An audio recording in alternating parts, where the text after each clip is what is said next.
Hello friends, तो आइए आप सभी का एक बार फिर से इस नए वीडियो में आप सभी का स्वागत करते हैं। तो फ्रेंड्स, पिछले क्लास में हम लोग पढ़े थे घनत्व के बारे में, ठीक है। तो आज हम लोग पढ़ने वाले हैं क्या, द्रव्यनांक। द्रव्यनांक, क्वथनांक और संपीड्यता, इन तीनों को पढ़ेंगे। इसके बाद जो है हम लोग चलेंगे किस पर, अवस्था के ऊपर, यानी तब हम लोग पढ़ेंगे ठोस अवस्था के बारे में, फिर द्रव अवस्था के बारे में और फिर गैसीय अवस्था के बारे में, ठीक है। तो आइए पहले इसको आज समझते हैं, इसके बाद आगे की क्लास में वो सब होगा। तो यहाँ लिखे हैं द्रव्यनांक का परिभाषा, देखिए कि जिस ताप पर कोई ठोस पदार्थ पिघलकर द्रव में परिवर्तित हो जाता है उस ताप को उसका द्रव्यनांक कहते हैं। तो द्रव्यनांक है क्या, द्रव्यनांक एक ताप है, ठीक है। तो ताप कैसा है, तो यह ऐसा ताप है जिस पर कोई भी ठोस पदार्थ क्या होता है कि द्रव अवस्था में धीरे धीरे पिघलने लगता है, यानी द्रव अवस्था में बदलने लगता है, तो उसी ताप का नाम दिया गया है द्रव्यनांक, ठीक है। वही बात यहाँ पर लिखे हैं कि जिस ताप पर कोई ठोस पदार्थ पिघलकर द्रव अवस्था में परिवर्तित हो जाता है, द्रव अवस्था में बदल जाता है, उसी ताप को उस ठोस पदार्थ का द्रव्यनांक कहते हैं।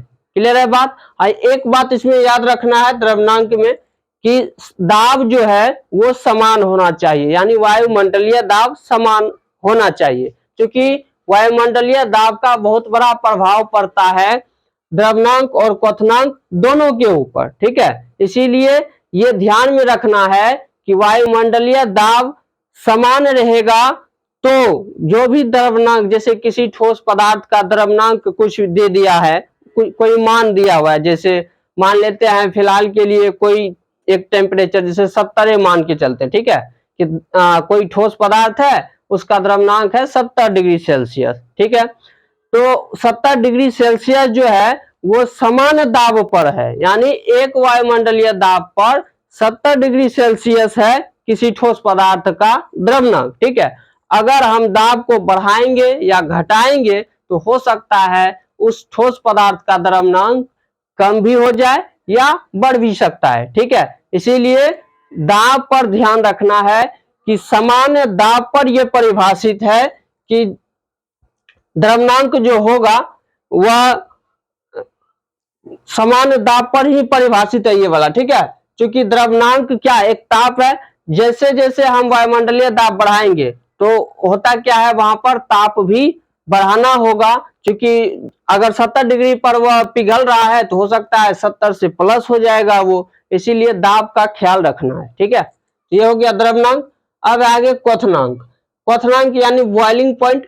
तो बॉइलिंग पॉइंट का परिभाषा भी वही है, परिभाषा इसका देखिए क्या लिखे हैं कि जिस ताप पर कोई द्रव पदार्थ, तो उसमें क्या था, द्रव्यनांक में कोई ठोस द्रव में बदलता है और क्वथनांक में जो है कोई द्रव पदार्थ गैस में बदलता है, ठीक है।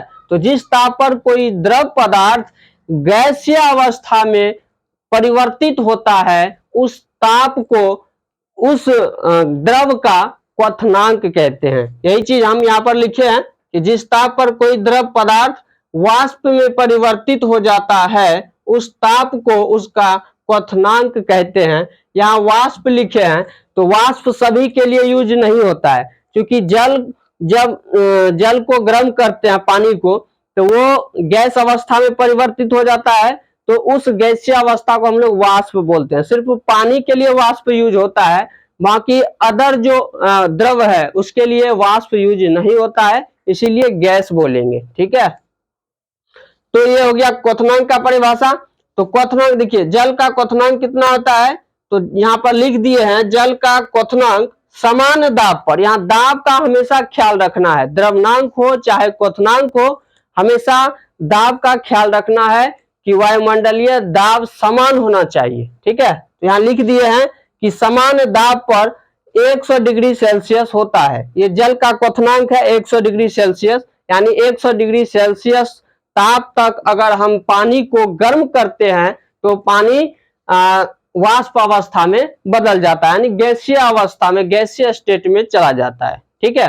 तो लेकिन यहाँ पर क्या है, सामान्य दाब यानी एक वायुमंडलीय दाब पर अगर दाब कमेगा तो इसका क्वथनांक जल का कम जाएगा, क्योंकि जैसे एवरेस्ट पर्वत पर जो है जल का क्वथनांक कितना होता है, वहां 70 डिग्री सेल्सियस होता है। ऐसा क्यों?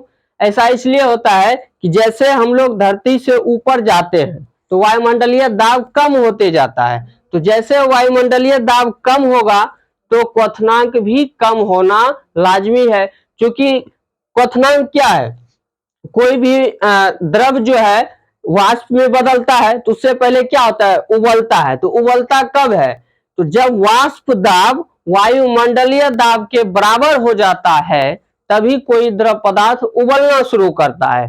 तो जब तक वाष्प दाब वायुमंडलीय दाब के बराबर नहीं होगा तब तक द्रव पदार्थ नहीं उबलेगा। ठीक है, तो जब वायुमंडलीय दाब ज्यादा होगा तो पहले वाष्प दाब वहां पहुंचेगा यानी वायुमंडलीय दाब के बराबर होगा, तभी वह जो है उबलना शुरू होगा, वाष्प में बदलेगा। इसीलिए जब वायुमंडलीय दाब ज्यादा होगा तो वहां क्वथनांक ज्यादा होगा, और अगर वायुमंडलीय दाब कम होगा तो क्वथनांक कम होता है। तो एवरेस्ट पर्वत पर जो है वायुमंडलीय दाब कम होता है, इसीलिए वहां जल का क्वथनांक जो है वो कम है, मात्र 70 डिग्री सेल्सियस है।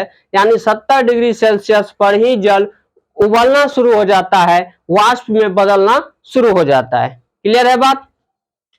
अब है ईथर। ईथर का क्वथनांक होता है 34 डिग्री सेल्सियस। याद रखिएगा, ईथर का क्वथनांक कितना होता है, 34 डिग्री सेल्सियस। यहां भी लिख दिए सामान्य दाब पर। दाब का ख्याल हमेशा रखना है, चाहे द्रव्यनांक हो या क्वथनांक हो, आपको दाब का ख्याल रखना है। ठीक है, वैसे अगर दाब ज्यादा है तो उस हिसाब से टेम्परेचर लेगा, उस हिसाब से जो है क्वथनांक उसका ज्यादा है तो क्वथनांक भी ज्यादा होगा, अगर दाब कम है तो क्वथनांक कम होगा। इससे ज्यादा फर्क नहीं पड़ता है, लेकिन इसको ख्याल याद रखना है। ये नहीं कि अगर 100 डिग्री सेल्सियस है तो अब हम पर्वत पे जाके 100 डिग्री सेल्सियस खोज रहे हैं, जल का क्वथनांक 100 डिग्री सेल्सियस है तो पर्वत पर भी 100 डिग्री सेल्सियस होगा, लेकिन वहां तो 100 डिग्री सेल्सियस नहीं होता है, क्योंकि वहां पहले उबलना शुरू हो जाएगा, क्योंकि वहां वायुमंडलीय दाब कम होता है। समझ गए बात को? ये हो गया क्वथनांक क्लियर। अब है संपीड्यता। संपीड्यता क्या है, तो यह एक प्रक्रिया है, प्रोसेस है, जिसके सहायता से क्या करते हैं हम, आयतन को, गैस के आयतन सिर्फ होता है, ठीक है, बाकी किसी के आयतन को हम कमा नहीं सकते हैं, नहीं बढ़ा सकते हैं। ठीक है, सिर्फ गैस में ऐसा होता है।